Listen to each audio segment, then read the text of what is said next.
I have been pondering my own downfall for the last several days, and today I have to share with you my thoughts that are in my head and how scared I am of Tuesday.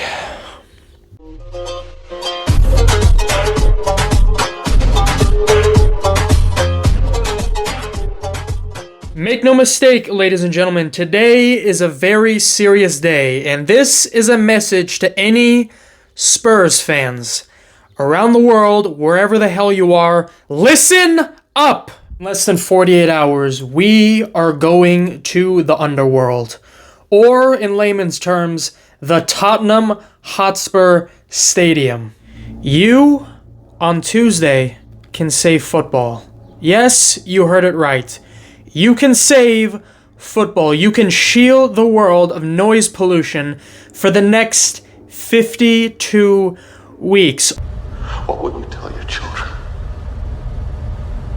What will they tell theirs? I honestly have no idea how to even express my own emotions and thoughts to Tottenham Hotspur, because we can literally be playing prime AC Milan in a Champions League final tomorrow. All right, with Kaká, with Nesta, okay, with Maldini, Dida, Shevchenko, okay, Pirlo, Gattuso, okay. It doesn't matter. Inzaghi, I don't care. In my head, we're Manchester City. We can take on anybody. But the second I see Emerson Royale or Oliver Skip, I am shitting bricks. Tottenham Hotspur gave me one of the worst memories of football. I was in lecture, okay, when Manchester City were playing Tottenham, okay. As soon as Aguero's goal went in, I screamed so goddamn loud in a lecture hall with 400 plus people. They all stared at me like I was a maniac. The professor had to tell me specifically, young man, shut the fuck up. Then the referee did the most horrifying hand signal I have ever seen in my life. He did this.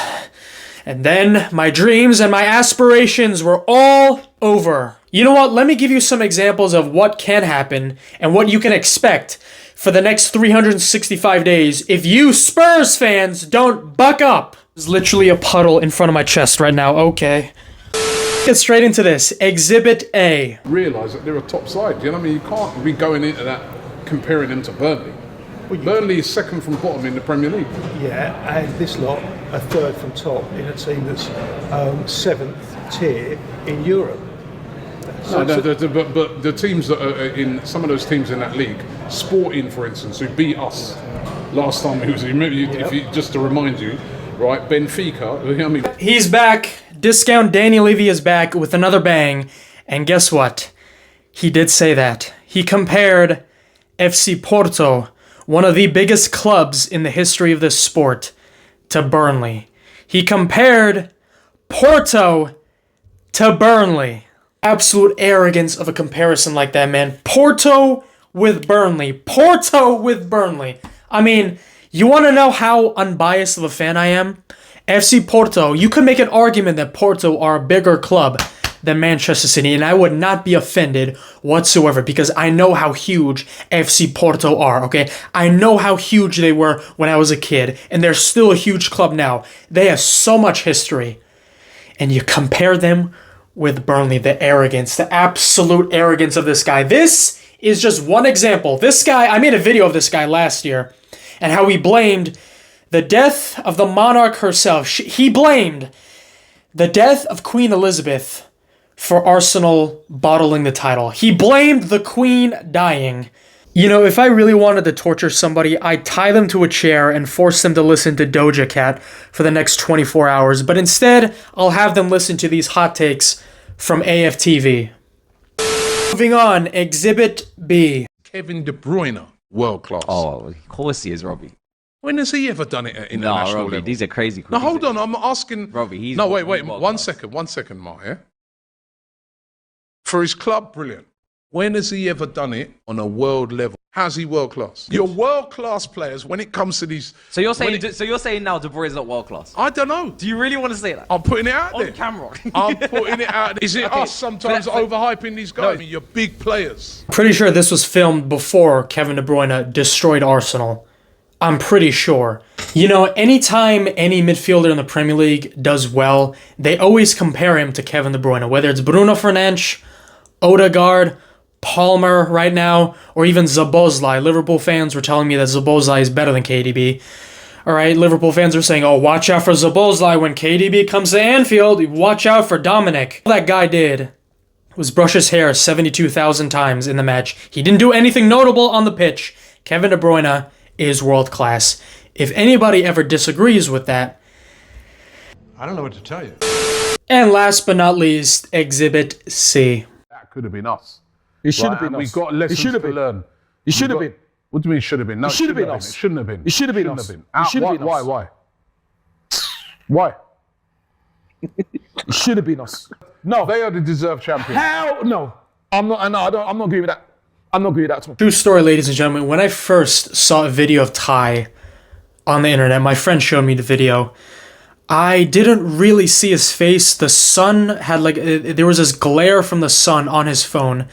And I said, who is this guy? How old is he? Like 15 years old, 16 years old? And my friend looks at me like this. Boy, was I wrong.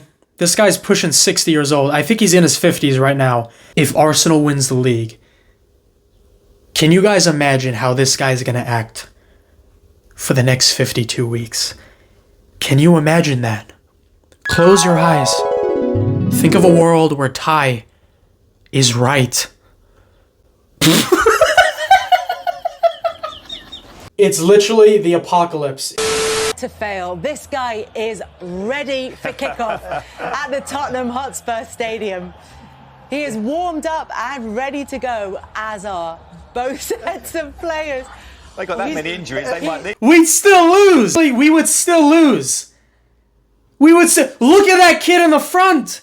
He looks locked in. He looks like he's about to score a brace against Ederson in the 5th minute. Oh my God, he's not saving that.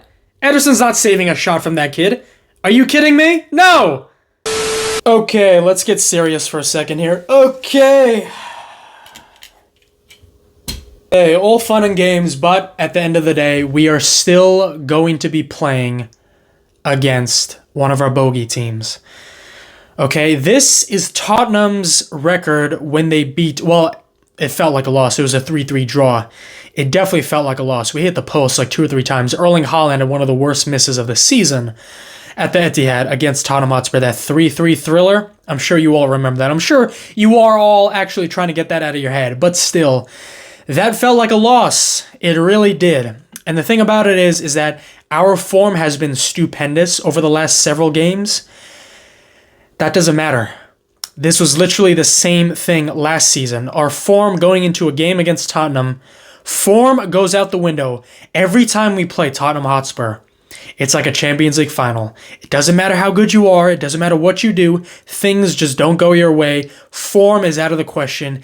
Anybody can take it. You could say it's shameless, this sort of tactic, but Havertz, I just saw an interview with Havertz saying he's going to be the biggest Tottenham Hotspur fan on Tuesday. Chelsea player goes to Arsenal. Now he's the biggest Spurs fan. Okay, Arsenal fans can cheer for Spurs, but Spurs fans can't cheer for City. That's a little bit that's very hypocritical if you ask me. I still can't believe we beat them in the FA Cup. I still can't believe Nathan Ake scored that goal. I still can't believe that happened. Okay? We beat Tottenham at their stadium in the FA Cup. I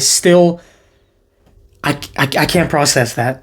So yeah, let me know down in the comments down below how you're feeling about the game on Tuesday. For any Spurs fans that are watching this, let me know your thoughts. How are you feeling?